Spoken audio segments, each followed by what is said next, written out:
Tell Aviv ನಗರದ ಮೇಲೆ ಭೀಕರ ದಾಳಿ. ಇರಾನ್ನ ಕ್ಷಿಪಣಿ ಅಟ್ಯಾಕ್ಗೆ ದೊಡ್ಡ ಕಟ್ಟಡಗಳೇ ಧ್ವಂಸ.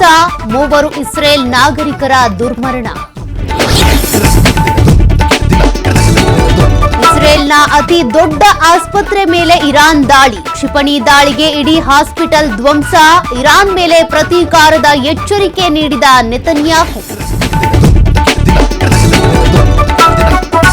ಸಿಎಂ ನೇತೃತ್ವದಲ್ಲಿ ಸಂಪುಟ ಸಭೆ ಆರಂಭ.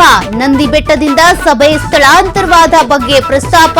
ಕೋಲಾರ ಚಿಕ್ಕಬಳ್ಳಾಪುರ ಉಸ್ತುವಾರಿಗಳ ಬಗ್ಗೆ ಸಿಎಂ ಬೇಸರ. ಕಾರ್ಮಿಕರಿಗೆ 10 ಗಂಟೆಗಳ ಕಾಲ ಕೆಲಸದ ಅವಧಿ ವಿಚಾರ. ಸರ್ಕಾರದ ಚಿಂತನೆಗೆ ಎಫ್ಕೆಸಿಸಿಐ ಸ್ವಾಗತ. ಇದನ್ನ ವಿರೋಧಿಸಲು ಯಾವುದೇ ಅಂಶಗಳು ಇಲ್ಲ ಎಂದ ಪಿಸಿ ರಾವ್.